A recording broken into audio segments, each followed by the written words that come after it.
Today we are going to do about the bone radius.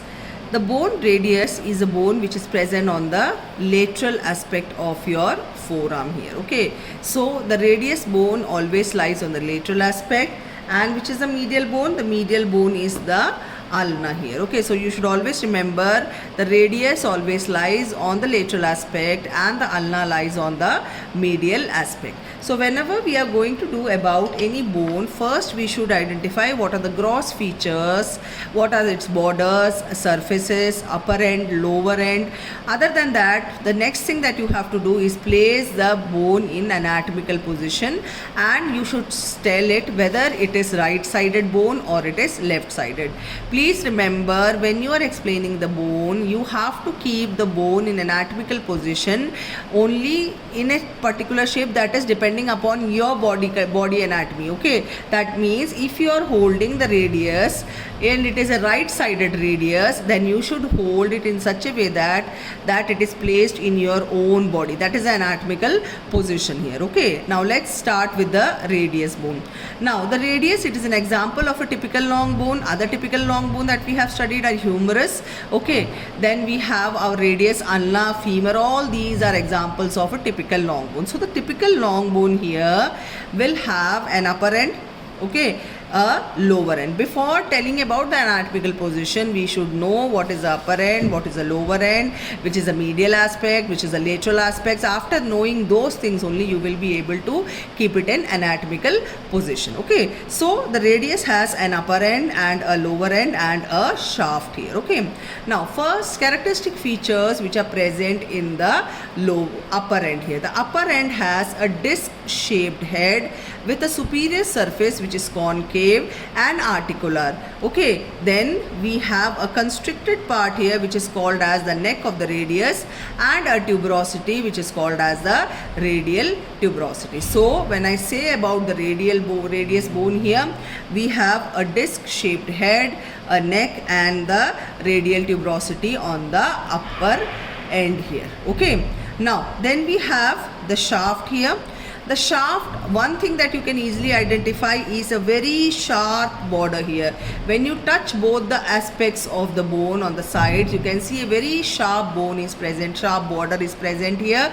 This border is called as the interosseous border. The interosseous border always lies on the medial aspect. Now coming to the lower end, you can see the lower end is much more broader as compared to the upper end here. Okay, lower end, when you touch the anterior aspect or anterior surface of the lower end, it is very smooth to touch. Whereas when I rotate it on the posterior aspect, when you touch the posterior aspect and when you see the posterior aspect of the lower end, you can see various grooves are there through which the tendons of the extensor aspect are passing, and there is a small tubercle here which is called as the dorsal tubercle of Lister. Okay, so lower end anterior aspect should be smooth, posterior aspect is rough, which should present a tubercle which is called as the tubercle of Lister. So let's place this in anatomical position. First thing, this is the upper end, you should keep this in the upper aspect. Okay, then this is the lower end, this should be kept in the lower aspect. Next thing that you have to see is the medial border. Now the medial border should always face medially. I told you I am explaining this bone according to the anatomical position which is mine here. Okay, so this is my hand here. Okay, now I am placing it like this. This is the where the little finger is there, that is the medial aspect. This is your lateral aspect. Okay, now so I have placed the medial border or the interosseous border facing medially. I have placed this here anterior smooth surface of the lateral end here on the anterior aspect, and the upper head, that is the upper end, that is the head of the radius on the upper aspect. Okay, so this is basically your which side bone? This is a right sided radius here. Okay, now you have determined about what is the aspect or which sided bone it is. Now then you have to hold it in correct anatomical position and start explaining what are the attachments. Let's go to the upper end of the radius. I told you the upper end of the radius is disc shaped. It has a neck, head, and a tubercle here. Let's see what are the attachment.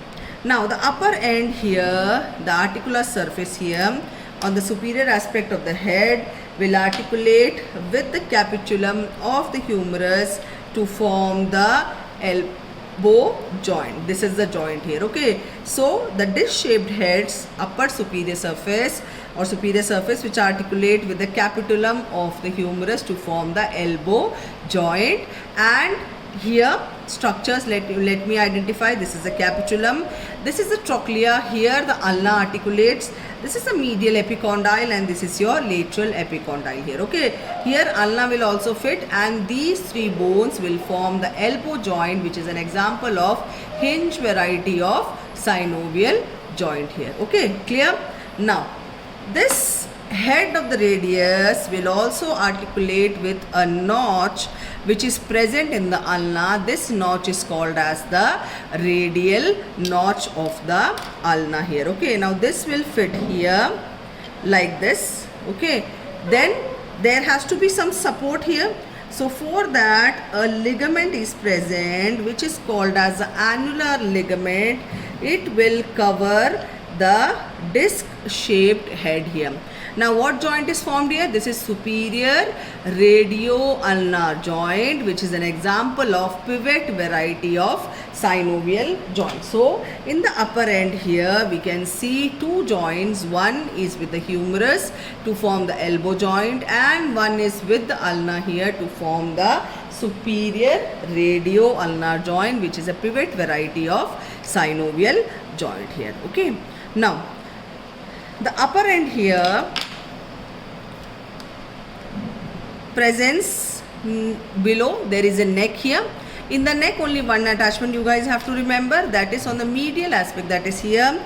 There is attachment of one of the supporting ligaments of the superior radio-ulnar joint, that is the quadrate ligament here. That is the ligament which is attached here. Now coming to the radial tuberosity. Now the radial tuberosity here has two aspects, an anterior smooth part and the posterior rough part. The anterior smooth part is related to the it is related to a synovial bursa, and the posterior rough part gives insertion to the biceps brachii muscle. The biceps brachii muscle has two heads of origin, a long head and a short head. Short head arises from the coracoid process, whereas the long head arises from the supraglenoid tubercle, okay, and from there that is coming and getting inserted into your rough posterior aspect of the radial tuberosity, okay. What is the nerve supply of biceps? It is musculocutaneous nerve here, okay. So this was about the upper end of the radius, okay. Now coming to the shaft of the radius. The shaft of the radius, you have to remember, it has three borders and three surfaces, okay. Now how to take out which border it is, okay. First we will see the three borders. You can see an oblique line which is coming from the radial tuberosity here. The anterior border starts like an oblique line and it descends down up to the elevated process that you see here, that is your styloid process here, okay. That is the anterior border. One border I have already told you, that is your medial border or the interosseous border. One more border is the posterior border. Posterior border is a mirror image of the anterior border. Here it also starts with an oblique line here, and it is much more clearer only in the middle of the shaft it is clear, otherwise it is not that much demarcated. So we have an anterior border, a medial or the interosseous border, and a posterior border. Now coming to the surfaces here. First we have an anterior surface. Here you can see this is your anterior surface, this whole aspect which lies between your anterior border and your interosseous border, okay. Then we have a lateral surface. This is a lateral surface here which lies between your anterior border and the posterior border. Then we have a posterior surface here which lies between the medial border and your posterior border. So we have three borders, anterior, medial and posterior. Then we have an anterior surface, a lateral surface here and a posterior surface. Now going to the lower end. Just we am going to do about the lower end. I have already told you about. The lower end has many surfaces. This is the anterior surface, which is very smooth here. Posterior surface, I have told you, it will present many grooves through which the tendons are passing. In the middle you can see a tubercle, which is called as the tubercle of Lister. Now on the medial aspect of the lower end, you can see a one more notch here, which is called as the ulnar notch, and this notch articulates with the head of the ulna to form the inferior radio-ulnar joint here. Okay, so this is called as the ulnar notch here.